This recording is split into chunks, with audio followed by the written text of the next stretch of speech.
Bonjour, bonsoir, bienvenue dans la vidéo du dimanche et dans mon nouvel appartement. Voilà, la semaine dernière il n'y en a pas eu parce que je déménageais.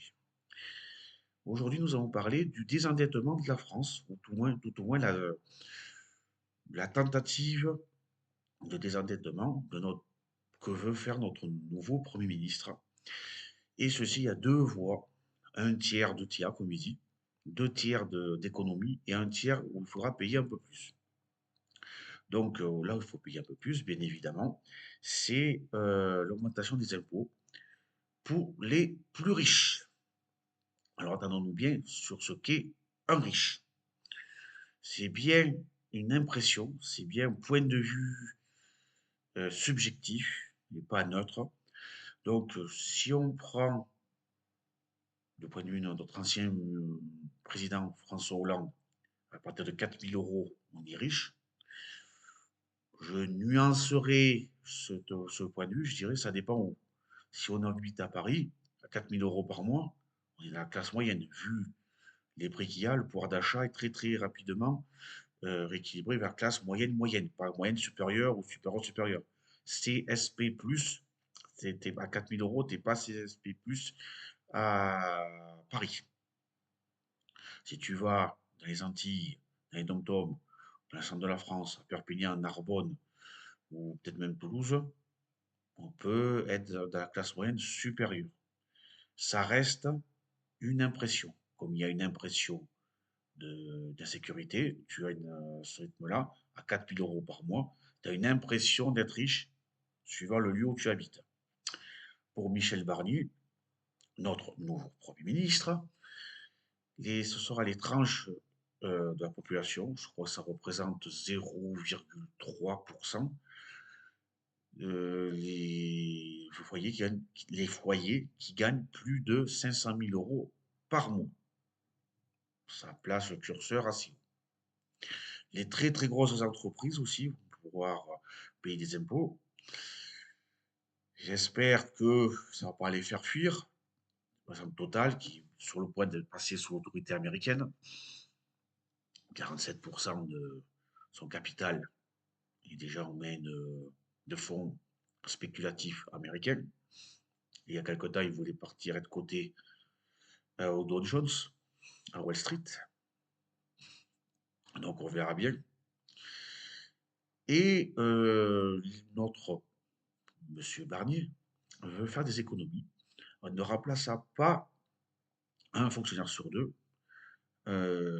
Il veut garder simplement les fonctionnaires qui sont en contact avec le public.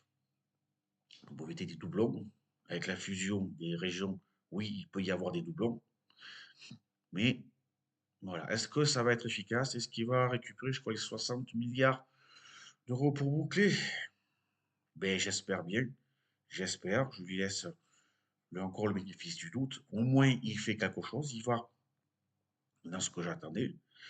Un État n'est pas différent d'un particulier ou d'une entreprise. Un État se doit de bien gérer les deniers publics. Il doit savoir ne pas vivre au-dessus de ses moyens. On n'est plus la superpuissance que l'on était au 19e siècle. On n'est plus la deuxième économie du monde depuis plusieurs décennies déjà. On est une puissance moyenne.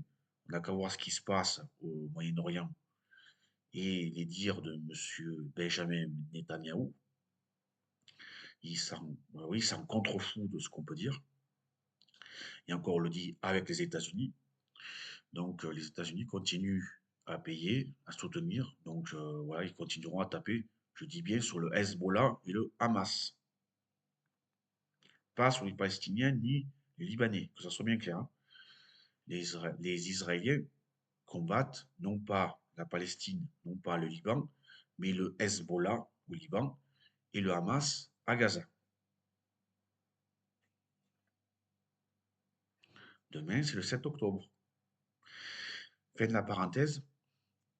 Donc, je reviens à ce que je disais, désendettement. Je vais suivre ça, c'est un de mes chevaux de bataille. Le désendettement, la bonne gestion du budget, qui n'a pas été fait depuis plusieurs années. Et la principale critique que je fais à Emmanuel Macron et à ses gouvernements successifs, que nous avez présenté comme le Mozart de la finance, et qui finalement, avec le quoi qu'il en coûte, avec les gilets jaunes, tout ça, c'est jamais de sa faute, c'est la faute aux autres, on a foutu dans la panade. Bon, on verra bien. Pour le moment, on va voir ce que ça va faire. J'espère que dans l'année qui va venir, jusqu'au prochain budget, l'année prochaine, ça va aller mieux. Je vais pas faire le panégyrique ni cracher à la figure du nouveau gouvernement. On va laisser le temps. Je pense pas qu'année prochaine il y ait de nouvelles élections. On verra. Avec Macron, on ne sait jamais. Donc, 2 ans. J'espère bien que 2 ans jusqu'aux prochaines élections. Euh, non, 2 ans ou 3 ans. C'est non, oui, jusqu'en 2027. J'espère que jusqu'aux prochaines élections présidentielles, il va rester. Première chose. Et deuxième chose, j'espère qu'il va bien maintenir le cap du désendettement.